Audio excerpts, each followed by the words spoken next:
Well, joining us now is Jason Johnson in Baltimore. He's an Al Jazeera contributor and professor of political science at Morgan State University. Good to have you with us. How much of an absolute disaster has this election been when it comes to social cohesion, unity? It has been massive. I can tell you that from the micro level of literally studies that have been done of Americans unfriending other people because of their support of Donald Trump or Hillary Clinton, all the way up to the rancor that we have seen in Congress, up to the arguments that we've seen in American television media. This campaign hasn't just split people ideologically, it has exacerbated cultural and racial cleavages in this country. No matter who wins, it's going to be a long time of healing after this election. You mentioned the research there. I've got one in front of me, the Pew Research report from April 26, 2016, which said, quote, Republicans and Democrats are now more divided along ideological lines than at any point in the previous 2 decades. When you read stuff like that, it makes you wonder, how hard is it going to be to govern the U.S. going forward? Well, that's a good question. It really depends on who wins and how much they win by.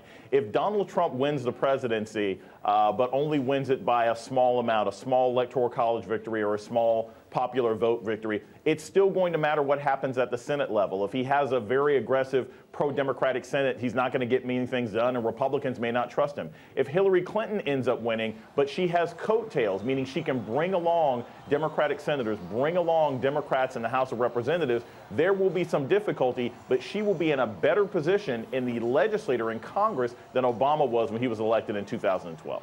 What does a polarized or divided America mean for the rest of the world, do you think, Jason?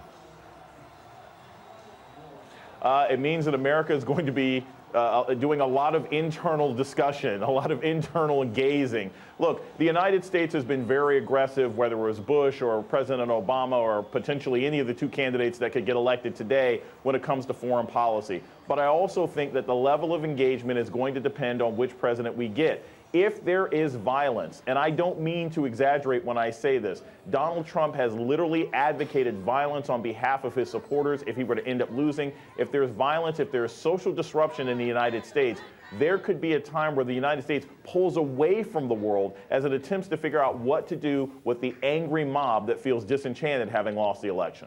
I'm glad you mentioned that. Talking of how you put it there, the angry mob, I mean, how does this polarization break down when it comes to demographics? Well, it's working class white men. I mean, it's really simple, and it's non-college educated white men. And let's be clear about the path of victory for Donald Trump.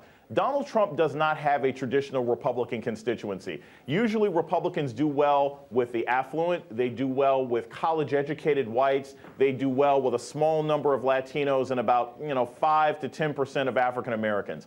Donald Trump has about 0% of the African American vote. Donald Trump is getting 18% of the Latino vote as compared to 27 that Mitt Romney got just 4 years ago. Donald Trump is losing college-educated white people by 7 points, the first Republican to do so in the last 50 years of American elections. His victory would be on the backs of angry conservative white Americans who are driven by a sort of racial ethnic identity message that he's been promoting.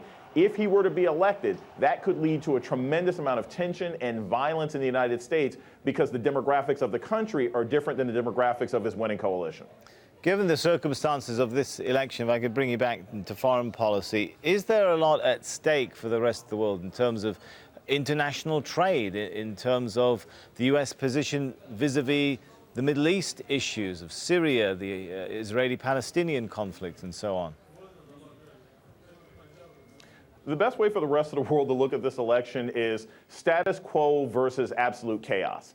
If Hillary Clinton were to be elected president, she's not going to be radically different than Barack Obama. She is somewhat more hawkish on foreign policy. She supposedly supports a no-fly zone in Syria right now, but she's more or less going to follow similar paths economically. She'll probably change her mind on TPP again. It's status quo. If Donald Trump gets elected, no one knows what he will do. No one knows how aggressive he'll be in the Middle East. No one knows if he will completely tear up NAFTA. No one knows if he will change any and all economic policies or simply refuse to follow them. That is one of the reasons why the stock market has been very, very shaky right now, because in the event of a Trump presidency, people literally have no idea what to expect from what he would do, and that puts the entire world in danger. All right, thanks so much for your analysis, Jason Johnson there.